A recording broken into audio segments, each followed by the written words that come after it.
Hello everyone, আসসালামু আলাইকুম। ঝলমলে তারার গল্পে আমি আপনাদের সাথে আছি ইনি খন্দকার। আর আজ আমাদের সাথে আমাদের অতিথি হিসেবে যিনি আছেন তিনি একাধারে একজন নৃত্যশিল্পী, একজন র্যাম্প মডেল এবং সবচেয়ে বড় পরিচয় দিতে আমি স্বাচ্ছন্দ্য বোধ করব সেটা হচ্ছে তিনি একজন ব্র্যান্ড প্রমোটার। আমি যদি বলি তাহলে বলবো আমার চোখে বা হয়তো আপনাদের চোখে উনি একজন নাম্বার 1 ব্র্যান্ড প্রমোটার। সো আমাদের সাথে আছে Barisha Haque. Thank you so much. কেমন আছেন আপনি? ভালো, আপনি ভালো আছেন? জি আলহামদুলিল্লাহ আমি ভালো আছি। আপনাকে অনেক ধন্যবাদ আমাদের স্টুডিওতে আসার জন্য। থ্যাংক ইউ, এত সুন্দর একটা ইন্ট্রোডাকশন আপনি আমাকে দিয়েছেন। জি। তবে আমি মনে করি যে আপনারা ভালোবেসে আমাকে যেই সম্মাননাগুলো দেন বা যে উপাধিগুলো দেন, এটা আমার কাছে অনেক বড় একটি পাওয়া।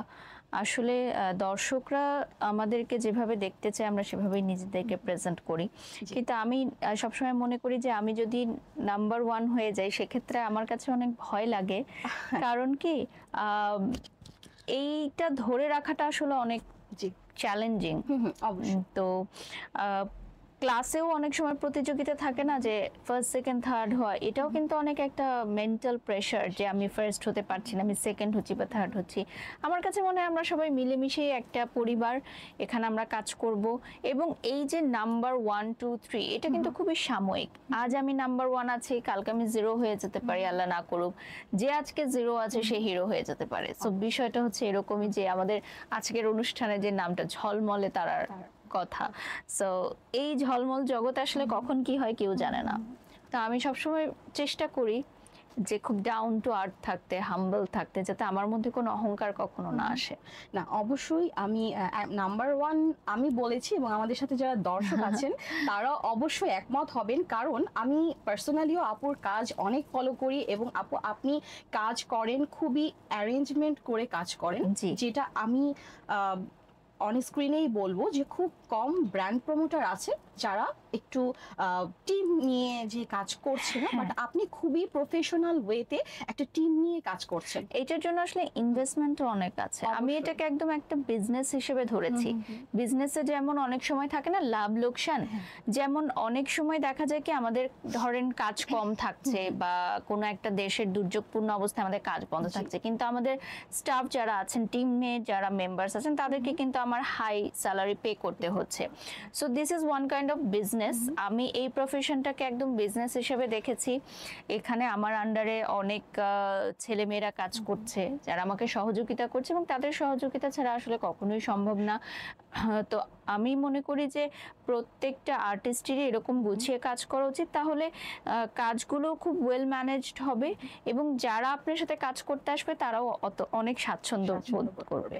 আচ্ছা, আমি যদি জানতে চাই আপনি যখন আউটডোরে একটা প্রমোশনের জন্য যান, আপনি আপনার সাথে টিম মেম্বার কয়জন নিয়ে যান বা কি কি পারপাসে তারা যায় আপনার সাথে?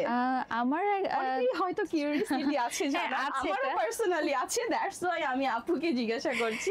মানে আমার আসলে দুজন অ্যাসিস্ট্যান্ট, ও একটা ছেলে একটা মেয়ে। তো যখন লাগে দুজনকেই নেই যদি অনেক বেশি কাজ থাকে, আদারওয়াইজ একজন বাড়িতে থাকে, কারণ বাড়িতেও অনেক কাজ থাকে, অনেক প্রোডাক্ট আসে যায়, ওগুলা সাইন দিয়ে নেওয়া, রিসিভ করা, আমাদের সারাদিন অনেক পার্সেল আসতে থাকে। তো মেয়েটাই কাজগুলো করে থাকে বা আমার সবকিছু গুছিয়ে রাখা, আমার ড্রেসগুলো রেডি করা, আমার পরের দিনের শুটিং এর সবকিছু রেডি করা, এটা মেয়েটা করে থাকে। আর ছেলে যে ও আমার সাথে বের হয়, আমার মেকআপ আর্টিস্ট কাম আমার অ্যাসিস্ট্যান্ট। আর আমাদের টিমে আমার যে ম্যানেজার আছে ও হচ্ছে আমার ফেসবুক পেজের মেসেজ চেক করে, আমার ক্লায়েন্টদের সাথে কথা বলে। ফাইনাল ডিসিশন যদিও আমি দেই, তারপরেও কথা বলে প্রতিদিন। তো অনেক নক আসে আমাদের পেজে, সবগুলো কাজ তো হয় না, অনেক কাজ হয়, অনেকগুলো হয় না। এছাড়া আমাদের একটা আলাদা বিএইচ প্রোডাকশন হাউসের একটা ফটোগ্রাফি টিম আছে যারা ছবি তুলে, ভিডিও করে, এডিট করে, আমাদের এডিটিং প্যানেল আছে। তো সবকিছু মিলে অনেকেই আমাদের সাথে কাজ করছে। আমার গাড়ি যিনি চালান সে তো, তাকে ছাড়া তো সম্ভব না। তো সবচেয়ে গুরুত্বপূর্ণ হচ্ছে যে আমার গাড়ি চালান উনি, কারণ সঠিক সময় সঠিক জায়গায় পৌঁছে দেওয়ার জন্য তাকে খুবই জরুরি। এবং আমার যারা টিমরা আছে তারা খুব ভালো সাপোর্ট করে বলে আমি হয়তো সঠিক সময় সঠিক জায়গায় সুন্দরভাবে নিজেকে প্রেজেন্ট করতে পারি।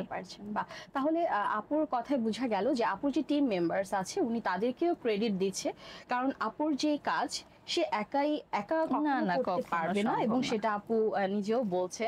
তো আমরা জানলাম যে আপুর কাজ করার জন্য তার পেছনে কতজন আছে এবং কাজ করছেন তারা, এবং আপু সমানভাবেই তাদেরকে রেসপেক্ট করছেন তাদের কাজের জায়গা থেকে। আচ্ছা, তো আপু এখন যদি আমি জানতে চাই ব্যস্ততা কেমন যাচ্ছে? ব্যস্ততার কথা যদি বলি তাহলে আমি বলবো যে যেদিন থেকে আমার বাচ্চাটা এসেছে পৃথিবীতে, সেদিন থেকে আমার আসলে আর কোনো অবসর নেই। এবং আমার মনে হয় প্রত্যেকটা মায়েরই এই বিষয়টা আমার সাথে একমত হবে যে বাচ্চাদের মায়েদের আসলে কোনো অবসর নেই। হ্যাঁ। যারা হচ্ছে বাহিরের চাকরি করেন বা যারা বাড়িতে থাকেন, বাড়ি ঘর সামলান, প্রত্যেকেরই এই সেম কথাটাই হবে যে কারণ বাড়িতেও তো কম কাজ থাকে না। আমি যখন থাকি না মানে বাহিরে, তখন তো বাহিরের কাজ থাকে, আবার যেদিন ধরেন বাড়িতে থাকি সেদিন মনে হয় যে কাজ আরো বেশি হয়ে গেছে আমার। তো আমার কাছে মনে হয় যে যারা ঘর সামলান তাদেরকে রিয়েলি স্যালুট যে তারা একা হাতে এত কিছু সামাল দেন। আর আমরা যারা বাহিরে কাজ করি তারা বাহিরের তো অনেক কিছু সামাল আমাদেরকে দিতেই হয়, পাশাপাশি ঘরের বিষয়গুলোও দেখতে হয়। আর আমার মেয়ে যেহেতু এখন স্কুলে যাচ্ছে মাশাআল্লাহ, সো ওর টেক কেয়ারও করাটা খুব জরুরি। তো কাজের ব্যস্ততা তো কাজের মতো চলেই, তারপর আসলে দিন শেষে স্বামী সন্তান নিয়ে সুখে শান্তিতে বসবাস করা। আমি খুব ডিসিপ্লিন লাইফ মেনটেন করি, এটা আমি আজকে অডিয়েন্সদেরকে বলতে চাই। ডিসিপ্লিন লাইফটা খুব জরুরি। সবাই আমাকে বলে যে তুমি কিভাবে প্রতিদিন এত কাজ করো, কিভাবে এত গুছিয়ে কাজ করো, বা প্রতিদিন এত ঘন্টা তুমি কাজ করো, কিভাবে ম্যানেজ করো। আসলে ডিসিপ্লিন লাইফ যদি আপনি লিড করেন তাহলে আপনার ম্যানেজমেন্টটা খুবই ইজি হয়ে যাবে। আমার যেমন সকালটা খুব আর্লি শুরু হয়, যেহেতু আমার মেয়ে স্কুলে যায়, সো আমি ওকে স্কুলে দিয়ে দেন আমি জিম করি, যেহেতু আমি একটু মুটিয়ে গেছিলাম, সো ওর জন্য আমি একটু জিম করছি। এরপর এসে আমি মেকআপ করে হয়তো বের হয়ে যাচ্ছি, আমার কাজগুলো থাকছে, বা না থাকলে আমি আমার কাজগুলো গুছিয়ে রাখছি। পরবর্তী যে ইভেন্টগুলো আছে সেগুলোতে কি ড্রেস পরবো, কি গহনা পরবো, এগুলো কালেক্ট করা, বিভিন্ন ব্র্যান্ডে গিয়ে ওগুলো নিয়ে আসা, বাছাই করে ডিজাইনারদের কাছে যাওয়া। সো এগুলো অনেক কাজের, মিটিং করা বিভিন্ন কোম্পানির ওনার্সদের সাথে। আজকে এখানে ইন্টারভিউ দিতে আসলাম। ইনফ্যাক্ট আমার এবং আমার হাজব্যান্ডের বিজনেস আছে, সেখানেও আমাদেরকে সময় দিতে হয়। তো সবকিছু মিলে যদি আপনি খুব ডিসিপ্লিন একটা লাইফ লিড করেন তাহলে আই গেস এটা খুবই ইজি হয়। আমার কাছে বেহুদা কোনো আড্ডা, দেন হচ্ছে কোনো এমন আমি একটু অনেস্টলি বলতে চাই যে আমি আমার লাইফে কখনো নেশা বা নেশা জাতীয় দ্রব্যের সাথে কখনো আমি কানেক্টেড হইনি। কারণ কি এগুলো দিন শেষে না ডিসিপ্লিন লাইফের রুলসটাকে একদম ভেঙে দেয়। কারণই হয়। হ্যাঁ, এবং আমাদের বাংলাদেশে না সমগ্র বিশ্বে আমার মনে হয় অনেক গুণী আর্টিস্টরা ঝরে গেছেন শুধুমাত্র এই কারণটায়। তারা নেশাগ্রস্ত হয়ে গেছেন, ভুল পথে চলে গেছেন। আমাদের দেশে অনেক আর্টিস্ট আছেন যাদের নাম আমি বলবো না, যারা প্রচন্ড মেধাবী, পরিশ্রমী, কিন্তু শুধুমাত্র এই বিষয়গুলোতে অন্ধকার জগতে জড়িয়ে গেছে বলে হয়তো তারা পরবর্তীতে সামনে ততটুকু এগিয়ে যেতে পারেনি যতটুকু তারা ডিজার্ভ করে। খুবই ভালো লাগলো কথাগুলো শুনে। আমি জানতে চাবো আপু যে আপনি রাতে ঘুমান কত ঘন্টা? মানে আপনি এত কাজ করেন, আর আমি অন স্ক্রিনেই বলবো যে আমি আপনাকে খুবই ফলো করি।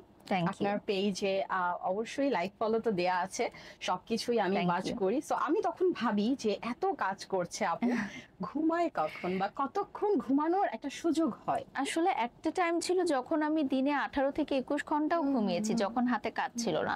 তখন খুব ফ্রাস্ট্রেটেড লাগতো যে যখন আমি মিডিয়াতে প্রথম ঢুকেছি যে কাজ পাচ্ছি না, কেউ কাজ দিচ্ছে না, আর এই জায়গাতে আসলে লিঙ্ক লবিং পলিটিক্স অনেক কিছু আছে, সেটা তো আপনি জানেন। তো এই বিষয়গুলো আমাকে অনেক ফ্রাস্ট্রেটেড করতো। তো এখন যখন আমার মনে হয় যে এসে একটু ঘুমানোর সময় পাচ্ছি না বা একটু ঘুমালে ভালো হতো, তখন আমি সেই অতীতের দিনগুলোকে স্মরণ করি যে তখন আমি আসলে চাইতাম যে আমার দরজায় কোনো কাজ আসুক বা আমাকে কেউ কাজ দিক। তো আমার কাছে এখন মনে হয় যে আচ্ছা এখন একটু কষ্ট করছি, এটাই হয়তো অনেক মেয়েদের একটা ড্রিম লাইফ, যেটা আমি এখন কাটাচ্ছি সেটা হয়তো প্রতিদিন হাজারো মেয়ে স্বপ্ন দেখছে যে আমি এরকম দিন কাটাবো বা আমি এত কাজ পাবো। তো আমি আসলে কখনো রিগ্রেট করি না। আমার যদি ঘুম কমও হয়, এরকম অনেক দিন গেছে যে মাত্র 3-4 ঘন্টা ঘুমিয়েছি, এবার কাজে চলে গেছি। তবে ঘুমটা খুব গুরুত্বপূর্ণ, কারণ মাঝে আমি অনেক বেশি অসুস্থ হয়ে গেছিলাম। পরবর্তীতে আমার ডক্টর আমাকে প্রেসক্রাইব করেছেন যে আমাকে মিনিমাম 7 থেকে 8 ঘন্টা ঘুমানো দরকার, কিছু মেডিসিনও সে প্রেসক্রাইব করেছে, কারণ এত বেশি স্ট্রেসফুল লাইফ, ঘুমটা খুব কম হতো আমার, ইনফ্যাক্ট ঘুমাতে গেলেও ঘুম আসতো না। আর এখন তো দেখেছেনই আপনারা যে সোশ্যাল মিডিয়াতে আসলে এত বেশি নেগেটিভিটি, এগুলো কিন্তু মানসিকভাবে অনেক বেশি একটা মেন্টাল হেলথের জন্য অনেক ক্ষতিকর।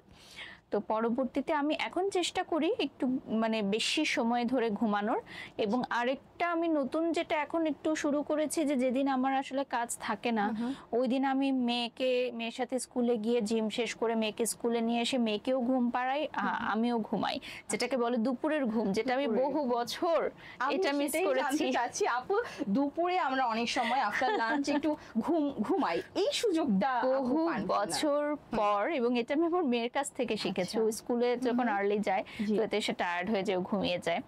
তো আমি ভাবলাম যে আচ্ছা আমার মেয়েও ঘুমাচ্ছে, তাহলে আমি একটু ট্রাই করি। ওটা দেখা যায় যে মাগরিব ওয়াক্ত পর্যন্ত, কারণ মাগরিব উঠে নামাজ পড়ি আমি, তো তখন দেখা যায় যেদিন আমি বাড়িতে থাকি সেদিন চেষ্টা করি আমি নামাজটা কন্টিনিউ করার জন্য।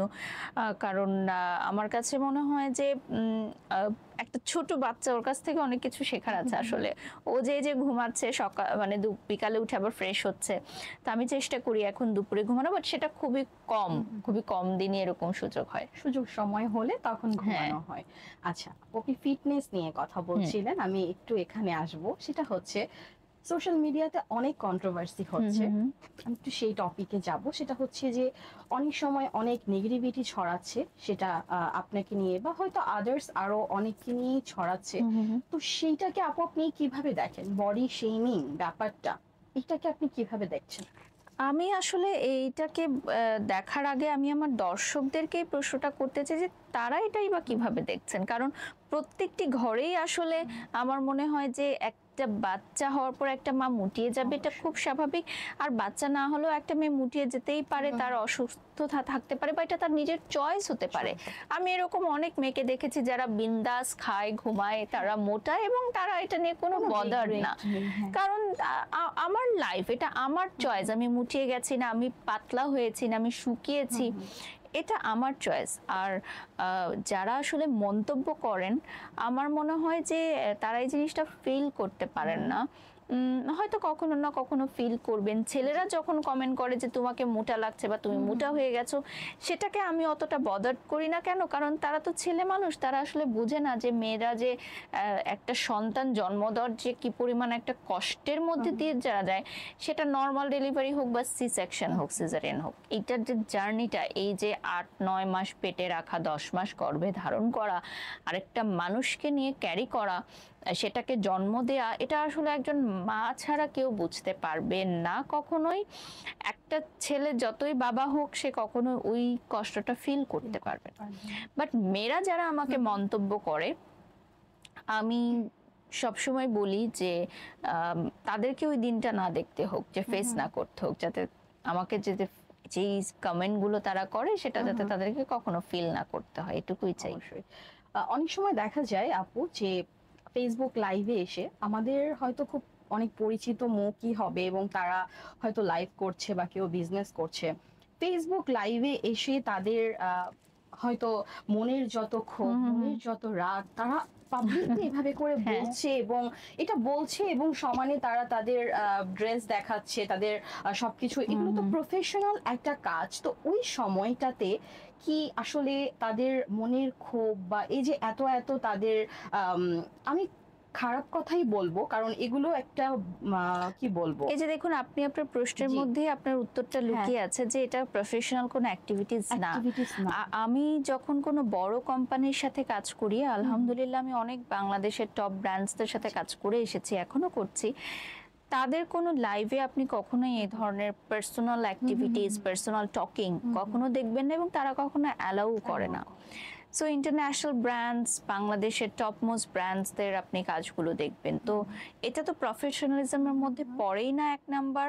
2 নাম্বার হচ্ছে কিছু সংখ্যক একটি গ্রুপ তৈরি হয়েছে যারা ভাবছেন যে এটা দিয়ে আমি ভিউ কামাতে পারবো, এটা দিয়ে আমি পরিচিত হতে পারবো, এবং এটা একটা ট্রেন্ডের মধ্যে চলে এসেছে যে লাইভে এসে মনে হয় গালাগালি করলে বা অন্যকে নিয়ে কথা বললে বা কাউকে নিয়ে কটাক্ষ করলে বা ঝগড়া বিবাদ করলে মনে হয় ভিউ পাওয়া যায়, পরিচিতি পাওয়া যায়। এটা একটা নোংরা ট্রেন্ডে পরিণত হয়েছে। এক বা একাধিক না, এরকম অনেকেই এই ট্রেন্ডটা এখন ফলো করছে, যেটা আমাদের নেক্সট জেনারেশনের জন্য খুবই ক্ষতিকারক। কারণ আমি বললাম না যে আপনি কি শব্দ চয়ন করবেন সেটা আপনার ব্যক্তিত্বকে ফুটিয়ে তুলে। তো আমি সব সময় চেষ্টা করি যে আমার প্রফেশনাল কাজগুলো একদমই প্রফেশনাল ভাবে রাখতে, এবং এটাকে সবাই সাধুবাদ জানায়। আমার এই ব্যক্তিত্বকে সবাই পছন্দ করে, যারা ভালোবাসে। আমার অনেক অডিয়েন্স আমি পেয়েছি যারা আমাকে ভালোবাসেন, যারা হচ্ছে আমার মায়ের বয়সী বা আমি তাদের মেয়ের বয়সী। তো তারা যখন এসে আমাকে দোয়া করেন বা ভালোবাসেন, সত্যিকার অর্থ ওই ফিলিংসটা আমি আসলে ভাষায় প্রকাশ করতে পারবো না, যে মুরব্বীদের দোয়া আসলে কতটা গুরুত্বপূর্ণ।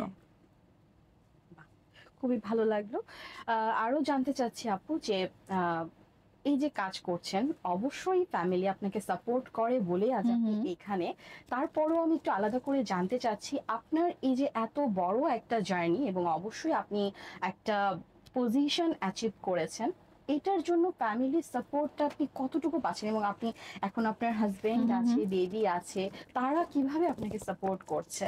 আমি তো বলবো আমার বাচ্চা সেদিন থেকে আমাকে সাপোর্ট করছে যেদিন ও আমার গর্ভে এসেছে, মাশাআল্লাহ। কারণ আমি তো আমার ডেলিভারি যেদিন হয় সেদিন রাতের বেলাও আমি হচ্ছে লাইভ করে সব গুছিয়ে টুছিয়ে দেন আমি হসপিটালে গিয়ে অ্যাডমিট হয়েছি। তো পরের দিন আমার ডেলিভারি হয়েছে। তো আমার মেয়ে আমাকে আমার প্রেগন্যান্সি জার্নিতে যথেষ্ট হেল্প করেছে, সাপোর্ট করেছে। আমার হাজবেন্ড অলসো, এবং আমার শ্বশুর বাড়ির চমৎকার মানুষ। আমি আমার শ্বশুর বাড়ির মানুষজনকে সোশ্যাল মিডিয়াতে একদমই আনতে চাই না, দেখাতে চাই না, কারণ আমি মনে করি যে বদনজর বলে একটা কথা আছে। তো আমি ওনারাও আমি চাই না যে কখনোই সামনে আসুক। ফ্যামিলি কোনো প্রোগ্রামে, গ্রুপ, যেমন আমাদের বিয়ের সময় বা আমার হাজবেন্ডের জন্মদিনে ওই প্রোগ্রামগুলোর ফ্যামিলি ফটো আমরা দিই, বাট কখনোই আমি আদার্স কিছু আসলে পোস্ট করি না, কারণ প্রাইভেসির জায়গা থেকে তাদের প্রাইভেসিটা আলাদা, আমি এবং আমার হাজবেন্ড আমার বাচ্চা ক্যামেরার সামনে আসি সেটা আলাদা। আমার শ্বশুর শাশুড়ি এবং শ্বশুরবাড়ির প্রত্যেকেই চমৎকার মানুষ, বিধায় আজকে আমি কাজটা করতে পারছি, এবং তারা সব সময় এটা মনে করে, এবং আমিও মনে করি যে যখন আমি ক্যামেরার সামনে আসছি তখন আমি অ্যাজ আ আর্টিস্ট পারিশ্রমিক হিসাবে আসছি। আমার পোশাক, আমার মেকআপ, আমার শব্দচয়ন সবকিছুই আর্টিস্ট পারিশ্রমিক হিসাবে। তখন আমি কারো বউ, কারো ঘরের মেয়ে, কার মা, এগুলো আমার পার্সোনাল টপিক। আবার আমি যখন মেকআপটা তুলে বাড়িতে যাচ্ছি, আমার শ্বশুর শাশুড়ির পাশে বসছি, তখন আমি ঠিক একজন বউ যেভাবে ট্রিট করে, সে যেভাবে পোশাক পরবে, সে যেভাবে আচরণ করবে, ঠিক তেমন। তো ব্যালেন্স খুব গুরুত্বপূর্ণ। ইভেন আপনি দেখবেন যে আমি যখন আমার শ্বশুর বাড়িতে যাই, যেটা হচ্ছে ঢাকার বাহিরে, তখন আমি বোরখা এবং হিজাব পরে যাই। তো এই জিনিসটা অনেকে ফেসবুকে কটাক্ষ করে যে আপনি তো, হ্যাঁ, যে আপনি এখন কেন বোরখা পরছেন। আমি পরেছি কারণ আমার মনে হয়েছে যে এই জায়গাটায় আমার এই পোশাকটি পরা দরকার। আমার মনে হয়েছে যে আমি সেখানে অ্যাজ আ গ্ল্যামারাস আর্টিস্ট পারিশ্রমিক হিসাবে যাচ্ছি না, ওখানে আমি যাচ্ছি একজন বউ হিসাবে, একজনের স্ত্রী হিসাবে। তো সেখানে আমার যেটা পরা দরকার ড্রেস আপ, আমি সেটা পরি। তো এটা আমার ব্যক্তিত্ব, এটা আমি মেনটেন করি। এজন্য হয়তো আমার শ্বশুরবাড়ির মানুষ বা আমার হাজবেন্ড আমাকে পছন্দ করেন, কারণ আমি একটু মেনটেন করে চলি। আমি কোনো ফ্যামিলি ইভেন্টে গেলে অবশ্যই আমি গাউন পরে যাব না, বা আমি খোলামেলা পোশাক পরে যাব না। আমি একটা শাড়ি পরবো যেভাবে ঘরের বউরা পরে যায়। আবার আমি কোনো অ্যাওয়ার্ড ফাংশনে যদি যাই, তাহলে আমি সেখানে তাই সেই পরিবেশ অনুযায়ী আমি গাউন পরতেই পারি। এইটা আমার স্টাইল, আমার ফ্যাশন, এটা আপনি বলতে পারেন। আচ্ছা, আমরা ফিটনেস নিয়ে কথা বলার সময় আমি একটা প্রশ্ন করতে একদমই স্কিপ করে ফেলেছি। সেটা হচ্ছে অনেকেই আপনার জিম এটা নিয়ে খুবই নেগেটিভিটি ছড়াচ্ছে, যেটা হচ্ছে আমরা সবাই দেখি অভ্যস্ত, এবং এটা অবশ্যই খুবই বাজে একটা জিনিস। তারপর অনেক নায়িকারা ভিডিও পোস্ট করে, হ্যাঁ, বলিউডে, হলিউডে বা আমাদের বাংলাদেশেও, সেখানে কোনো অসুবিধা নেই। কিন্তু একজন ব্র্যান্ড প্রমোটার বাড়ির সব কেন ভিডিও বলা পোস্ট হচ্ছে করবে? যে আপনি এই ড্রেস পরে কেন জিম করছেন, সেক্ষেত্রে কি আমি তারা শাড়ি পরে জিম করা উচিত শাড়ি ছিল, পরে বা সে কি বোরখা পরে বা আপনি gym যেটা করবে পরে আছেন কিনা, ওটা পরে জিম করা উচিত। তো আসলে এটা মানে কি বলবো, আসলে যারা আমার মনে হয় শরীরচর্চা করেন না বা যারা জিমে যান না, তারা আসলে জানেন না যে জিমের পোশাকটা কি হয় বা জিমটা করা কতটা স্ট্রাগল বা কষ্টকর একটা বিষয়। এবং আপনি জিম করার সময় আসলে এটা অনেকেই জানে না, জিমের সময় ফেশিয়াল এক্সপ্রেশন কিন্তু হতেই পারে, আসতেই পারে। এইটা এত বেশি হেভি ওয়েট লিফট করতে হয় আমাদের, অবশ্যই সেটা নিয়েও কথা যে বারিশা হক কেন এই এক্সপ্রেশন গুলো দেয়, বা আপনার যিনি ট্রেনার আছে তাকে নিয়ে তো কত রকমের হইচই কথা, একদম, তার ড্রেস আপ কথা। তো আসলে আপু এগুলোকে কি আপনি মানে কিভাবে দেখেন, নাকি এগুলোকে আপনি একদম আমি অ্যাভয়েড আসলে করেন? একটা সময় একটা লম্বা সময় পার করে এসেছি তো ইন্ডাস্ট্রিতে, আমার কাছে না এখন আসলে এগুলো কোনো গায়ে আমি মাখাই না, কারণ আমার কাছে মনে হয় সমালোচনা আলোচনা তো আমাকে নিয়েই হচ্ছে, সেটা সমালোচনা হোক বা আলোচনা হোক, দুটোই কিন্তু ভালো আমাদের আর্টিস্টদের জন্য, মার্কেটিং এর জন্য দুটোই ভালো। Negative publicity is the best publicity, এবং এটা সবসময় আমি বলবো যে এটার জ্বলন্ত উদাহরণ মনে হয় আমি। নেগেটিভ পাবলিসিটি যতবার আমার হয়েছে, আমার ব্র্যান্ডস তত বেশি আমার সাথে এনরোজ করেছে, আমার পেজ ততবার ট্রেন্ডিং এ এসেছে, আমি ট্রেন্ডিং এ থাকা অবস্থায় যত লাইভ প্রেজেন্টেশন করেছি সেগুলোতে স্টক আউট হয়েছে, হিউজ সেল হয়েছে, অনেক মানুষের রিজেক্ট তৈরি হয়েছে, আলহামদুলিল্লাহ। তো এই ছোট্ট জীবনে আর কি চাওয়ার আছে? আর আমার কাছে মনে হয় যে আমাদের জীবনটা না এত ছোট, আমার সারাউন্ডিংসটাও অনেক ছোট, মানে আমি খুব কম মানুষের সাথে মিশি, তো আমার কাছে মনে হয় যে আমার জীবনটা কিরকম সেটা আসলে কেউ উপলব্ধি করতে পারে নাই এখন পর্যন্ত, যারা সোশ্যাল মিডিয়াতে আমাকে দেখে বা কমেন্টস করে, তারা আসলে কখনো উপলব্ধি করতে পারে নাই যে আমি আসলে ব্যক্তি মানুষটা কেমন। তো এদের কথায় আসলে কান দিয়ে গেলে আপনি নেগেটিভিটি থাকবেই, সো এগুলোকে বাদ দিয়ে সামনে এগিয়ে যেতে হবে। আচ্ছা আপু, ইন্ডাস্ট্রি নিয়ে কথা হচ্ছিল, আমি যদি জানতে চাই যে আপনার কি এখন ইন্টারেস্ট আছে যে আপনি ইন ফিউচার মুভিতে কাজ করবেন, যদিও আপনি করে এসেছেন। মুভিতে কাজের বিষয়টা আসলে কি সবকিছুরই একটা সময় বা বয়স থাকে আমি মনে করি। এখন অ্যাজ আ ব্র্যান্ড প্রমোটার বাংলাদেশের সবাই আমাকে চেনে আলহামদুলিল্লাহ। এখন যদি আমি আবার মুভি করি, মানুষ আমাকে কিভাবে একসেপ্ট করবে সেটাও একটা বিষয়। আমি এখন মা হয়ে গেছি, আমার স্বামী আছে, সন্তান আছে, তো সব ধরনের ক্যারেক্টার আমি কিভাবে প্লে করতে পারবো বা আমার কতটা যোগ্যতা আছে সেটা নিয়েও আমি আসলে প্রশ্নবিদ্ধ করতে চাই নিজেকে। তো সবকিছু মিলে আমার কাছে মনে হয় যে সবকিছুর একটা রাইট টাইম থাকে। যদি আমার কাছে আমার মনে হয় যে okay this is the right time, তাহলে অবশ্যই করতে পারি, ওয়াই নট। আমার কাছে এখনো অনেক নাটকের অফারও আসে, বাট মানে চিন্তা করি বা ভাবি যে বুঝে শুনে আসলে কাজ করতে হবে। এমন আমি চাই না যে আমি কোনো মুভি করলাম সেটা ফ্লপ হলো বা ফ্লপ নায়িকার তকমা আমার লেগে গেল, না।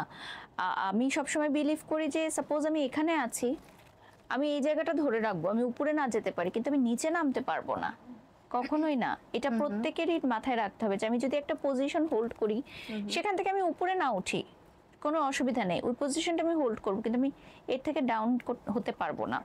সো আমাকে খুব ভেবেচিন্তে আসলে সামনের পদক্ষেপগুলো নিতে হবে। অবশ্যই। আপু, আপনি তো মিডিয়াতে ছিলেন, আপনি অবশ্যই আমরা জানি আপু একজন নৃত্যশিল্পী, এখনো নাচ করছেন, আমরা প্রায় আপুর নাচ দেখি। সো আরো হচ্ছে আপনি র্যাম্পেও ছিলেন, এবং হচ্ছে আপনি অনেক নাটকও করেছেন। আসলে ওই জায়গা থেকে বের হয়ে কেন অ্যাজ আ ব্র্যান্ড প্রমোটার হিসেবে নিজেকে বেছে নিলেন? অনেক বছর কাজ করেছি, 2007 থেকে আই গেস 2018-19 পর্যন্ত টানা কাজ করেছি। 2020-র দিকে আমি শিফট করেছি ব্র্যান্ড প্রমোশনে।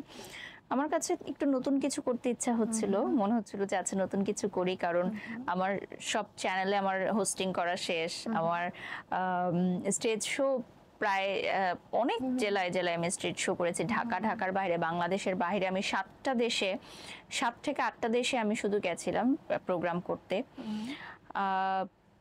আমি অভিনয় করেছি, আমি মেগা ধারাবাহিক করেছি, আমি বাংলা ভিশনে একটা মেগা ধারাবাহিক করেছি, পাগলা হাওয়া, আরেকটা করেছি ধারাবাহিক। এরপরে আমি হচ্ছে নাটক করেছি, একক নাটক করেছি, আমি তৌসিফ মাহবুবের সাথে কাজ করেছি, আমি অহনা সাথে কাজ করেছি, আমি নাইম এর সাথে কাজ করেছি, ওনারা সবাই আমার সিনিয়র, ওনাদের সাথে আমি কাজ করেছি, ফারহানা মিলির সাথে আমি কাজ করেছি নাটকে, আর অনেক মিউজিক ভিডিও আমি করেছি, অনেক সিঙ্গারদের মিউজিক ভিডিও আমি করেছি। সো আমি ইন্টারন্যাশনাল অনেক শো করেছি, আমি ল্যাকমে বাংলাদেশ ফ্যাশন উইক করেছি আজরা মাহমুদের কোরিওগ্রাফিতে। এছাড়াও আমি বুলবুল, টুম্পা, সৈয়দ রুমা ওনাদের কোরিওগ্রাফিতেও অনেক কাজ করেছি, আরো অনেকেই আছেন, অ্যাডলফ খান আছেন, গৌতম সাহা আছেন। আমি নাচ করেছি, আমার গুরুজি শ্রদ্ধা আমিরুল মনির স্যার, এরপর আমি ইভান শাহরিয়ার সোহাগ স্যারের কাছে নাচের প্রোগ্রাম করেছি অনেক, আমি রতন স্যারের কাছে করেছি অনেক অনুষ্ঠান। তো আমার কাছে মনে হচ্ছে এরপর কি, আর কি এর নতুনত্ব কি, আর কি করতে পারি আমি। তো যেহেতু আমি ভালো কথা বলতে পারি, তো দেখি না একটু করে লাইভ কেমন হয়, তো ওখান থেকে আসলে লাইভে আসে, এবং আমি ভেবেছিলাম যে আচ্ছা এখানে যদি আমি ভালো না করতে পারি আমি তো আবার ফিরে যেতেই পারবো, অসুবিধা নেই, একটু ট্রাই করে দেখি। ওই ট্রাই করতে গিয়েই আজকে এই যে এখন আমাদের এসেছি। খুবই পরিচিত ব্র্যান্ড প্রমোটার একজন, তো সবাই আমরা চিনি আপুকে।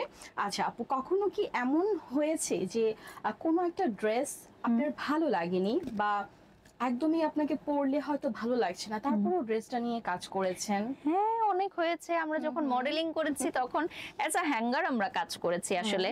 যখন আমরা র্যাম্পে হেঁটেছি তখন আমার যে বেশি প্রবলেমটা হতো যে র্যাম্পে অনেক সময় ছোট পোশাক দিয়ে দিত, তা আমি অতটা কমফোর্টেবল ছিলাম না, তখন ছোট ছিলাম, বুঝতাম না অত কিছু, তো ওই কারণে অনেক প্রোগ্রাম করতাম না, বা ড্রেস নিয়ে একটু মন খারাপ করতাম যে আচ্ছা ছোট ড্রেস বেশি কেমন লাগছে না লাগছে, তো তারপরও করতাম।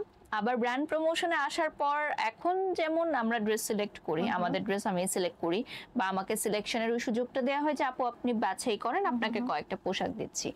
আবার অনেক সময় দেখা যায় কি যে কোনো একটা কোম্পানির কাছে এই পোশাকটি অনেক বেশি পিসেস আছে, তাদের এই স্লটে মার্কেটিংটা করা দরকার, তখন আমি ওই পোশাকটা পরি। আর আমার কাছে মনে হয় যে যে কোনো পোশাক যদি আমি পরি, আমি যদি ফুটিয়ে তুলতে পারি, সেটাকে যদি সুন্দরভাবে প্রেজেন্ট করতে পারি, সেটাই আমার সার্থকতা। এজন্যই তো আমাকে নিয়ে এসেছে। সুন্দর পোশাকের প্রমোশন তো আর এক একজনের রুচি না আসলে এক এক রকম থাকে। যে পোশাকটা ধরেন আমার কাছে ভালো লাগছে না, সেটা আরেকজন নিয়ে নিচ্ছেন। আবার যে পোশাকটা হয়তো আমার কাছে খুব ভালো লাগছে, তার কাছে মনে হতেই পারে যেটা কিভাবে সে পরলো। তো এক একজনের আসলে চয়েস অন্যরকম। তো আমি আরো জানতে চাচ্ছি আপু, সেটা হচ্ছে যে এই যে এত এত ড্রেস আমরা আপনাকে পরতে দেখি, এগুলো আসলে পরবর্তীতে কি করে আমাদের, মানে বারিশা হক? স্পন্সর যে ড্রেসগুলো, ওগুলো তো আমাদের কোম্পানির কাছে আবার রিটার্ন করে দিতে হয়, একটা নির্দিষ্ট সময় থাকে, ওই সময়সীমার মধ্যে। এছাড়া আমরা যেসব ড্রেস গিফট পাই ওগুলো তো পরা হয়, রেখে দেওয়া হয়, তারপরে অনেক ফ্যামিলি রিলেটিভদের হয়তো দিয়ে দেওয়া হয়। আমি একটা ইন্টারভিউতে শুনেছি আপু, সরি একটু ইন্টারাপ্ট করছি, আপনি একটা ফ্ল্যাট রেখেছেন ড্রেস রাখার জন্য। না আসলে এটা তো আমাদের নিজেদের বাড়ি, তো আমার ওখানে দুইটা অ্যাপার্টমেন্ট, তো একটাতে হচ্ছে আমার স্টাফরা থাকে, তো সেখানে ওরা তো থাকে, আর কতটুকুই বা জায়গা লাগে একটা রুমে, বাকি পুরো ফ্ল্যাটটাই খালি। তো ওখানে আমাদের লাইভের বিভিন্ন প্রোডাক্ট থাকে, আমাদের বিভিন্ন পিয়ার থাকে, আমার অনেক ডেকোরেশন পিসেস আছে যেগুলো আমরা লাইভের সময় ইউজ করি, বিভিন্ন শুটিং এ ইউজ করি, আমার ক্যামেরা লাইট ওগুলো থাকে।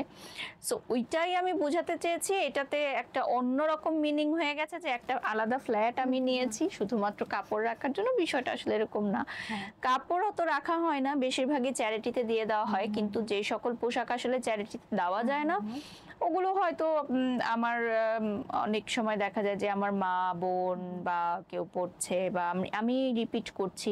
আমি রেগুলার লাইফে অনেক ড্রেস রিপিট করি, ক্যামেরার সামনে কখনো আমি রিপিট করি না, কারণ এটা আমার প্রফেশনালিজমের জায়গা থেকে আমার কাছে মনে হচ্ছে আনপ্রফেশনাল।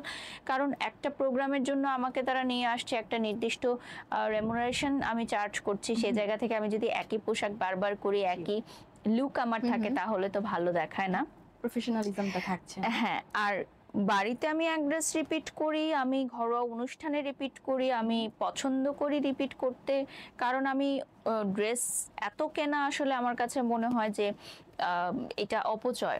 এই টাকাটা দিয়ে আমি কোনো একটা ভালো কাজ করতে পারি, একটা মসজিদ নির্মাণের কাজে দিতে পারি, একটা এতিমখানা সংস্কারের কাজে দিতে পারি, সেটা আমার কাছে আসলে বেশি আনন্দ দেয়। ইভেন বিশ্বাস করেন আমি ঈদেও কখনো পোশাক কিনি না, কারণ তখন আমরা গিফট পাই। তো আমার কাছে মনে হয় যে পোশাক কিনা, মেকআপ কিনা বা স্কিন কেয়ার যেগুলো আমি অলরেডি পাচ্ছি, ওগুলো কিনা আমার কাছে মনে হয় যে ওয়েস্ট অফ মানি। তো আমি ওগুলো একটু অ্যাভয়েড করি। এই পাওয়া থেকে আমি একটু জানবো, অনেকে বলে যে বারিশা হক তো পা থেকে মাথা পর্যন্ত সব স্পন্সরের হ্যাঁ। কাপড় চোপড় পরে, তো এটা আসলে অনেকে পজিটিভ ভাবে দেখে, অনেকে নেগেটিভ ভাবে হ্যাঁ। দেখে। আপনি যখন এগুলো শোনেন আপু বা কমেন্ট আসছে যে কিছুই তো কিনতে হয় না, সব স্পন্সর পায়, free খায় সব। free খায় সব, তো তখন আমি আসলে বলে কেমন দিলাম। লাগে? এতটা ইউজ টু হয়েছে আমি আপু। বলে দিলাম যে হ্যাঁ। ব্র্যান্ড প্রমোটার তো সব ফ্রি খায়। হ্যাঁ, হ্যাঁ। হ্যাঁ, তো বিষয়টা হচ্ছে যে এই কমেন্টস গুলো তারাই করেন আসলে যারা ওই যে মার্কেটে গিয়ে আবার 10 টাকা কমানোর জন্য চিল্লাচিল্লি করেন। বার্গেনিং করে অনেক। হ্যাঁ, হ্যাঁ। তো ফ্রি তো সবাই পেতে চায়, কে না ফ্রি পেতে চায়, আর ফ্রি তো সবাইকে দেবে না। যাকে দিবে তার থেকে অবশ্যই এই লাইফটাই হচ্ছে একটা গিভ অ্যান্ড টেক আমি মনে করি।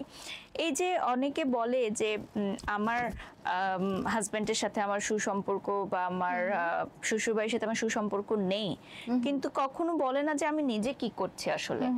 আমার কাছে মনে হয় যে সকল সম্পর্কই হচ্ছে একটা গিভ অ্যান্ড টেকের মতো। আপনি দিবেন, সে অপরপক্ষ থেকে আপনার জন্য ভালো দিবে। আপনি কিছু করছেন না, অপরপক্ষ আপনাকে দিয়েই যাবে, বিষয়টা কখনো হবে না, খুব দূরে এগিয়ে যাবে না। ব্র্যান্ডসরা আমাদেরকে ফ্রি তখনই দেয় যখন সেটা আমাদের প্রমোশন আমরা করি, অবশ্যই। তাদের মার্কেটিং হয়, তাদের বেনিফিট হয়। তো without benefit, without any reason কখনোই কেউ কাউকে ফ্রি এক গ্লাস পানিও ঢেলে দেয় না। আপনি দেখবেন যে রিসেন্ট আমরা এরকম অনেক ঘটনা দেখেছি যে রোড অ্যাক্সিডেন্ট হয়েছে, মানুষ ভিডিও করছে, একটা পানির বোতলও কেউ কিনে দেয়নি। তো এ থেকেই বোঝা যায় যে আসলে এই পুরো পৃথিবীটাই স্বার্থের খেলা, স্বার্থ ছাড়া আসলে কেউ কাউকে কিছুই দেয় না। অবশ্যই। এবং আপনি যে স্পন্সর পাচ্ছেন বা ফ্রিতে নিচ্ছেন, অবশ্যই তারা আপনার থেকে একটা ফিডব্যাক পাচ্ছে। হ্যাঁ, ডেফিনেটলি। তো এটা হচ্ছে মোরাল অফ দ্য স্টোরি, যে বারিশা হকের যদি পা থেকে মাথা পর্যন্ত ফ্রির জিনিস থাকে বা ফ্রিতে যদি সে খেয়ে থাকে, সেই কোম্পানি তার থেকে ফিডব্যাক পাচ্ছে। তো এটাই হচ্ছে মোরাল অফ দ্য স্টোরি। আচ্ছা আপু, কিছুদিন আগে সোশ্যাল মিডিয়া জুড়ে খুবই ঝড় তুললো আপনার ব্লু কালার লিপস্টিক। হ্যাঁ, এটা খুবই ইন্টারেস্টিং। সো এই ব্যাপারে যদি একটু বলতেন আপু, আসলে এটার পেছনের গল্পটা কি ছিল? পেছনের গল্প হচ্ছে আমি একটা কোম্পানিতে লাইভ করতে গেছিলাম, তো ওখানে আমি কিছু লিপস্টিক দেখলাম। তো ওরা বলছিল যে আপু এই লিপস্টিক গুলো শুধু আপনিই ক্যারি করতে পারেন। হ্যাঁ, না আমি জিজ্ঞাসা করছিলাম যে এই লিপস্টিক গুলো তোমাদের সেল হয়? তো ওরা বলছিল যে আপনিই ক্যারি করতে পারেন আপু, আর আপনি দিলে দেখবেন যে সবাই কিনবে। হ্যাঁ। তো মজার ছলে আমি নিয়ে আসলাম লিপস্টিক গুলো। তো এই যে লিপস্টিকটা দেয়া, তারপর থেকে তো ভাইরাল হয়ে গেল। হ্যাঁ, ওই একদম। কোম্পানিতেও লিপস্টিক গুলো সবাই গিয়ে খুঁজছে এখন, অথচ এর আগে কিন্তু কেউ তেমন একটা খুঁজেনি। এরকম অদ্ভুত কালারের লিপস্টিক তো আমি ফার্স্ট টাইম দেই নাই। ইন্টারাপ্ট করি আপু, লাইক অনেকে কন্টেন্ট বানানোর জন্য হ্যাঁ, হলেও কিনছে। লিপস্টিক কিনেছে। কিনছে। So this is one kind of publicity. এটা কিন্তু কেউ বুঝেও নাই নাই। যে এখান থেকে আমাদের হিউজ একটা সেল হয়ে গেল বা Sell হয়ে পাবলিসিটি হয়ে গেল। গেল। তো বিষয়টা হচ্ছে যে ব্লু লিপস্টিক হোক, গ্রিন লিপস্টিক হোক, এরকম অদ্ভুত কালারের লিপস্টিক আসলে বলিউড বা হলিউডে অনেক তারকারাই দিয়ে থাকেন, এবং বড় বড় ইন্টারন্যাশনাল শোতে আপনি দেখবেন ঐশ্বরিয়া রায় থেকে শুরু করে উর্বশী, ওনারাও এই ধরনের লিপস্টিকের আগে পড়েছেন, এবং আরো অনেকেই আছেন। তো আমার কাছে মনে হয় বাংলাদেশে মানুষের একটা কন্টেন্ট দরকার, সেটা নিয়ে ট্রল করা দরকার, সেটা নিয়ে সমালোচনা করা দরকার, এবং সেটাকে ঘিরে তাদেরও একটা রিচ বাণিজ্য করা দরকার। সো ওরকমই একটা মিডিয়া ট্রায়াল হয়েছিল, বাট আমার কাছে চমৎকার লেগেছে। কেন পুরো সোশ্যাল মিডিয়াটাই মনে হচ্ছিল ব্লু লিপস্টিক হয়ে গেছে। এবং আমরা দেখেছি একপাশে উর্বশীর ছবি রেখেছে, একপাশে আপনার ছবি রেখেছে, এবং তারা হয়তো ওটাকে ট্রল compare করছে, ট্রল করছে। তো আমার কাছে মন ফিল হয়েছে ওই সময়টা দেখে যে আমরা বাংলাদেশের আর্টিস্টদেরকে একদম রেসপেক্ট করতে জানি না, জানেন তো। বিদেশ থেকে যখন কোনো আর্টিস্ট আসে, আমরা হুমড়ি খেয়ে পড়ি তাকে দেখার জন্য। 10,000 টাকার টিকিট পর্যন্ত আমরা পারচেজ করে ফেলি। আর আমাদের বাংলাদেশে কোনো লেজেন্ডারি আর্টিস্ট যদি গান গায়, দেখতে হয় আমাদের দর্শক শূন্য, টিকিট বিক্রি হচ্ছে না, আমরা স্পন্সর পাচ্ছি না। সো এইটা কিন্তু আমাদের জন্য খুব অ্যালার্মিং, যে আমরা পার্শ্ববর্তী দেশে নাচ গান দেখছি, খোলামেলা পোশাক দেখছি, ছোট পোশাক পরছি, আমাদের দেশের কোনো নায়িকারা যদি সেভাবে আসে তাহলে আমাদের অডিয়েন্সরা সেটা একসেপ্ট করতে পারে না। এটা একটা এন্টারটেইনমেন্ট প্ল্যাটফর্ম, এটা সবাইকে বুঝতে হবে। এখানে আমরা টিচার না, হ্যাঁ আমরা এখানে ছোট বাচ্চাদের শেখাতে আসিনি। অনেকেই দেখবেন আপনারা কমেন্ট বক্সে অনেকে বলেন যে আপনাদের কাছ থেকে বাচ্চারা কি শিখবে, আমাদের কাছ থেকে বাচ্চারা কেন শিখবে, আমরা তো টিচার না। তাদের স্কুল আছে, স্কুলে ভর্তি করাচ্ছে, টিচাররা তাদেরকে শিখাবেন। অবশ্যই এখানে এন্টারটেইনমেন্টের জন্য মানুষ আসার, বাচ্চারা কেন মোবাইল দেখবে? আমার কথা হচ্ছে একটা সার্টেন এইজের পর তারা মোবাইল দেখবে, এন্টারটেইনমেন্ট, টিভি, নাচ গান দেখবে। আমি তো আমার মেয়েকে কিডস ইউটিউব দেখাই, একটা অপশন আছে ইউটিউবে শুধু কিডস ভার্সনটা আসে। তা আমার মেয়েকে তো আমি সোশ্যাল মিডিয়ার কোনো অ্যাক্টিভিটিস দেখাই না। তাহলে কেন এই কথাটা আসে যে এন্টারটেইনমেন্ট প্ল্যাটফর্মে মানুষ তো এন্টারটেইন নিতেই আসবে, দ্যাটস ইট। মানে লাইফটা খুব সিম্পল করা উচিত, আমরা এটাকে অনেক জটিল করে ফেলি। আসলেই তো আমি আরো জানতে চাচ্ছি আপু, সেটা হচ্ছে এই যাবৎকালে আমাদের বারিশা হক সর্বনিম্ন আয় কত টাকা করেছিল? সর্বনিম্ন, সবাই হাইস্ট জিজ্ঞাসা করে, আমি জানবো সর্বনিম্নটা। আমার সর্বনিম্ন 500 টাকা ছিল, জি, এবং সেটা আমি খুব প্রাউড ফিল করি যে সেই অ্যামাউন্টটা থেকে আজকে আমি এই অ্যামাউন্টে আসতে পেরেছি, আমার রেমুনারেশনটা আমি সেভাবে বাড়াতে পেরেছি। আমি ফ্রিও অনেক কাজ করেছি, আমি উইদাউট রেমুনারেশন অনেক কাজ করেছি যখন আমি স্টার্ট করেছি। আর আমি প্রথম বাংলাদেশ টেলিভিশন থেকে একটা চেক পেয়েছিলাম, ওটা ছিল 800 টাকার মনে হয়, আর 500 টাকার আর একটা চেক পেয়েছিলাম। আর পরবর্তীতে আমি এরকম অনেক প্রোগ্রাম করেছি যেখানে দলীয় নাচ করতাম। ওখানে তখন আমরা দলীয় নাচ করার জন্য হয়তো 2 থেকে 2,500 টাকা পেতাম, তখন জনপ্রতি আমাদেরকে ভাগ করে 500 টাকা করে দেয়া হতো। তো ওই দিনগুলো অনেক মজার ছিল। কেন মজার ছিল? এত টেনশন ছিল না যে একটা স্টেপ ভুল হলো সেটা নিয়ে ট্রল হলো, যা হয়ে যাক হোক, আমাদের তো কেউ ছিল না। মানে এরকমও দিন গেছে যে সকালবেলা ফোন এসেছে যে এই তো তোরা রেডি হয়ে বের হয়ে যা, এখন একটা শো আছে, জানি না আমরা কি নাচবো জানি না। আচ্ছা, সিএনজিতে যেতে যেতে আমি আর আমার যে কো আর্টিস্ট, ওর নাম হচ্ছে শিহাব, ওর সাথে অনেক আমি কাজ করেছি, ও এখন দেশের বাইরে থাকে। তো শিহাব আর আমি সিএনজির মধ্যে নাচ তুলছি। তো সিএনজি আমাদেরকে জিজ্ঞাসা করছে, মামা আপনারা কি করতেছেন, আপনারা পাগল টাগল হয়ে গেছেন নাকি? খুব ইন্টারেস্টিং। তো বলছে আপনি তাড়াতাড়ি সিএনজি চালান মামা, আমাদের প্রোগ্রাম ধরতে হবে। তো আমরা রেডি হয়ে বের হয়ে গেছি। তো সিএনজির মধ্যেই আমরা গান ছেড়ে আর কি নাচটা তুলে ফেলেছি, তারপর গিয়ে আমরা পারফর্ম করলাম। তো এই মেমোরিগুলো না অনেক ইন্টারেস্টিং। কেন যে এত টেনশন ছিল না লাইফে। এখন যেমন কালকে কি পরবো, এই ড্রেসটা আবার অন্য কেউ পরেছে কিনা, এখন তো আবার একই ড্রেস যদি ভুল পাফিকও হলে বলবে যে কপি করেছে। ও মাই গড, এখন মানে না চাইতেও সবাইকে ফলো করতে হয় যে দেখি এই ড্রেসটা কেউ পরেছে কিনা, কারণ একই ব্র্যান্ড থেকে তো অনেকে ড্রেস নেয়। গহনা কি পরবো, জুতা কি পরবো, আচ্ছা চুল কিভাবে বাঁধবো, চুলের স্টাইলও এক হলে আবার বলে কপি করেছি। মানে তখন আসলে এত কিছু টেনশনই ছিল না ভাই, তখন ফেসবুক পেজ ছিল না, ফেসবুকে গুটি কয়েক মানুষ চালাতো। তো আমার কাছে মনে হয় ওই দিনগুলো যদি ফিরে পেতাম তাহলে বেশ ভালো হতো। তবে এখনো ভালো আছি আলহামদুলিল্লাহ। তখন ভাবতাম যে আচ্ছা 2-1 মানুষ আমাদেরকে চিনলে খুব ভালো লাগতো, বা সিএনজি দিয়ে যাচ্ছি, আচ্ছা গাড়ি দিয়ে যেতে পারলে ভালো লাগতো। তো এক একটা লাইফ এক এক রকম। আমি আসলে সব লাইফ দেখে এসেছি আপু, বুঝছেন।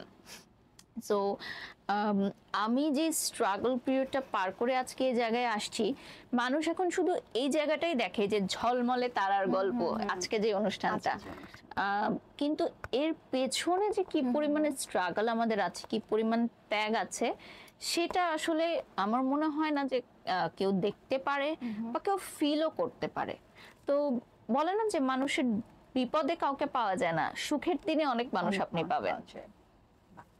তো আমরা জানতে পারলাম যে বারিশা হক তার সর্বনিম্ন ইনকাম ছিল 500 টাকা। আর এখন যদি জিজ্ঞাসা করি আপু, যে হাইস্ট ইনকাম কত টাকা ছিল? আমি তো আসলে এরকম একটা মিডিয়াতে একটা কথা আছে যে অনেক চিত্রনায়িকাদের চেয়েও আমি বেশি টাকা চার্জ করি। আবার অনেক সময় আমি হচ্ছে যে আমি যাদের সাথে কাজ করেছি, যেমন গ্র্যান্ড ওপেনিং এর কথা, একজন নায়িকাকে যে রেমুনারেশন দিয়ে নিচ্ছে আমাকেও সেম রেমুনারেশন দিয়ে নিচ্ছে। তো এটা আমার কাছে মনে হয় যে জায়গাটা আমি তৈরি করেছি, আমি অর্জন করেছি, এবং আমার কাছে এটা মনে হয় যে এক একটা সেক্টরে এক এক রকম। একজন নায়িকা 1 লাখ টাকা নিতে পারবে, একজন ব্র্যান্ড প্রমোটার নিতে পারবে না, এটা ধারণাটা করা খুব ভুল। কারণ আমাদের সেক্টরটা টোটালি আলাদা, তাদের সেক্টরটা আলাদা। তারা যখন কোনো প্রমোশনে আসে তাদের ফেস ভ্যালুর জন্য আসে, আর প্রমোশনের কাজটা আমাদের থাকে, ব্র্যান্ড প্রমোটারদের থাকে। তো এই জায়গাটা অবশ্যই আমি তৈরি করেছি, এটা আমার কাছে ভালো লাগে। আর যদি সর্বোচ্চ পারিশ্রমিকের কথা আপনি জিজ্ঞাসা করেন, তাহলে আপনি বুঝতে পারছেন যে আমি কি বলছি। সো এটা আলহামদুলিল্লাহ, এটা রিজিকের মালিক আল্লাহ, আমি সব সময় এটাকে বলি যে আগে একটা আলহামদুলিল্লাহ। সময় যখন সিএনজিতে যেতেন এবং ভাবতেন যদি গাড়িতে যেতে পারতাম, এখন নিজের গাড়িতে যাচ্ছেন, আলহামদুলিল্লাহ নিজের অনেক কিছুই আছে। সো এখনকার ফিলিংসটা নিশ্চয়ই অন্যরকম। আমি বাসেও অনেক ট্রাভেল করেছি, কারণ সিএনজি তো আমরা তখন যেতাম যখন দেখা যেত যে একটু মেকআপ করা, শাড়ি টাড়ি পরা, বাট আমি সবসময় বাসেই ট্রাভেল করতাম। আর হচ্ছে তখন তো আমাদের ওই যে ওই অ্যাপগুলো আসে না, যে অ্যাপ ডাকলে এখন তো বাইক বা গাড়ি আসে, তখন Uber ওগুলো চলে ছিল আসে। না। হ্যাঁ, তখন একদমই ওগুলো ছিল না, তো আমাদেরকে পাবলিক ট্রান্সপোর্টেই যাওয়া আসা করতে হতো। আর গাড়ি আমি কিনেছি অনেক পরে, আমি যখন ব্র্যান্ড প্রমোশন শুরু করেছি তারপর আমি 1-2 বছরের মধ্যে আমি গাড়ি কিনতে পেরেছি। আর আমার কাছে মনে হয় যে গাড়িটা আসলে খুব নেসেসারি এখন। এখন রাইট নাও আমার কাছে মনে হয় একটা মেয়ের সেফটি, একটা মেয়ের ঘর থেকে বের হওয়া, সহি সালামত ফিরে আসা, গাড়িটা এখন আর একটু বিলাসবহুলের জায়গায় নেই, এখন একদমই প্রয়োজনীয়তা হয়ে গেছে। তো আলহামদুলিল্লাহ, আল্লাহ তাআলা আমাকে দিয়েছেন, আমি যাতে এটা ধরে রাখতে পারি, এটুকুই চাই। অবশ্যই। আচ্ছা, এখন আমাদের অনেক বেশি জনপ্রিয় অ্যাস্থেটিক ট্রিটমেন্ট, হ্যাঁ, এবং কথা আছে যে বারিশা হকের সবকিছুই হচ্ছে চেঞ্জ করেছি। ফেক ফেক ফেক ফেক, আমি এভাবেই বলবো, ফেক। তো আপু এই বিষয়টা আপনি কিভাবে দেখেন, বা অ্যাস্থেটিক ট্রিটমেন্টটাকে আপনি কিভাবে দেখছেন? আসলে অ্যাস্থেটিক ট্রিটমেন্টটা নিয়ে আমাদের বাংলাদেশের মানুষের অনেক ভুল একটা ধারণা রয়েছে, যেটা মনে হয় প্লাস্টিক সার্জারি, কিন্তু প্লাস্টিক সার্জারিটা আসলে টোটালি ভিন্ন। আমাদের এটা যেটা হয় যে বোটক্স ফিলার, আর এগুলো খুবই সাময়িক, 6 থেকে 8 মাস বা সর্বোচ্চ 1 বছর থাকে। তো আমি এগুলো করিয়েছি 2 বছরের উপরে হয়ে গেছে, তো এখন এগুলো ডিজলভ হয়ে গেছে, এগুলো এখন আর কোনো কার্যকারিতা নেই। তো মানুষ আসলে একটা কথা শুনলে সেটাকে আসলে জাজ করে, সে বিবেচনা করতে চায় না। তো এটা আমি এক বা একাধিক অনুষ্ঠানেই আসলে ক্লিয়ার করেছি। আমার প্রফেশনের খাতিরে যদি পরবর্তীতে করতে হয় আমি হয়তো করব, বাট আমি পার্সোনালি কখনোই মনে করি নাই যে আমার কোনো অ্যাস্থেটিক চেঞ্জেস করতে হবে এখন। আমার মনে হয়েছে এখন আমি যেরকম আছি ভালো আছি। 10 বছর আগের ছবির সাথে মানুষ মিলিয়ে বলে যে আগে ভালো ছিলেন, এখন ভালো নেই, কিন্তু মানুষ এটা বুঝে না যে সে নিজেও 10 বছর আগে সেম ছিল না। তা আমি তো চেঞ্জ হবই, 10 বছর আগের মতো থাকা সম্ভব না। আগের যেই মেমোরিজ গুলো আমরা শেয়ার করি ওগুলো দেখে অনেক সময় তারা বলে যে আগে সুন্দর ছিলেন। আসলে আপনারা নিজেরাও তো 10 বছর আগে বা 5 বছর আগে ডিফারেন্ট ছিলেন, এখনকার মতো নেই। সো এই বোটক্স ফিলার আসলে মানুষের ফেসে খুব সামান্যতম চেঞ্জেসই আনতে পারে, খুব একটা বেশি চেঞ্জেস আনতে পারে না। আর বাংলাদেশে বেশিরভাগ নায়িকারা, আর্টিস্টরাই এখন বোটক্স ফিলার করিয়েছেন, নায়করাও করান এখন। তো এটা আসলে আমি মনে করি যে ওই যে চর্চায় থাকি আমি সব সময়, আমাকে নিয়ে চর্চা হয়, সমালোচনা হয়, আলোচনা হয়, দ্যাটস ইট। আমি শুধু অডিয়েন্সদের কথা বলবো না আপা, আমাদের আরো অনেক সোশ্যাল ইনফ্লুয়েন্সার আছেন যারা এগুলো নিয়ে কথা বলছে, বা হচ্ছে তাদের তাদের আপনার কি মনে হয় যে তারা আপনাকে জেলাস করছে সামহাউ? দেখুন, জেলাসি তো সব প্রফেশনেই থাকে। অনেকে বলছে যে বারিশা হক আমাদের কাজ নিয়ে নিচ্ছে। হ্যাঁ, এই কথাটা আমাকে বেশিরভাগ সময় শুনতে হয়। আর রিজিকের মালিক তো আল্লাহ, দেখেন আমি কারো কাজ কেড়ে নিতে পারবো না। আমার যোগ্যতার খাতিরে আমাকে যেসব কোম্পানিরা সাইনিং করায়, হয়তো 4-5 বছরের জন্য চুক্তি করায়, থাকে না যে প্রফেশনাল জেলাসি তো সব জায়গায় থাকে। এখন ধরেন যে ফিল্ম ইন্ডাস্ট্রিতে যে লিড করছে তাকে অন্য আর্টিস্টরা জেলাস করবেই বা মন খারাপ করবে। তো এই মন খারাপ জেলাসিকে আমরা কখনোই তো বন্ধ করে রাখতে পারবো না, রক্তে গড়া মানুষ, এটা আসতেই পারে। তবে এটাকে ছাপিয়ে উঠে যেতে পারলেই আমার মনে হয় শারীরিক এবং মানসিকভাবে সুস্থ থাকা সম্ভব।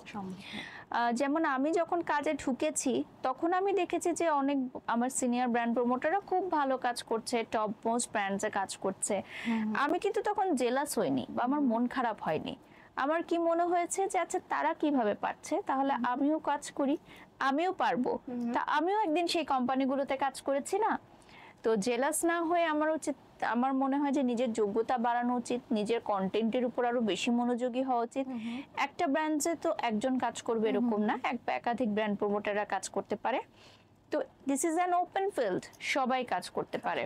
তো এখানে জেলাসিটা আমার মনে হয় যে করবে সে মানে বোকার জগতে বাস করছে।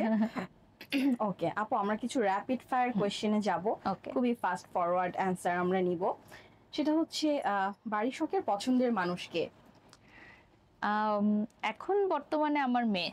ওকে, কি খেতে পছন্দ করেন? এখন বর্তমানে আমার তো খাবার একটু লিমিটেড হয়ে গেছে, ফ্রুটস খেতে পছন্দ করি আমি এখন। অবসর সময়ে বাড়ি সহ কি করেন? আমার মেয়েকে সময় দিই, মানে কোনো অবসর এখন আর রাখি না, যতটুকু সময় পাই আমার মেয়ের জন্য। খুব বেশি কষ্ট পেলে কি করেন? নামাজ পড়ি। আপনাকে নিয়ে ফেসবুকে অনেক বেশি কন্ট্রোভার্সি হয়, ভালো লাগে?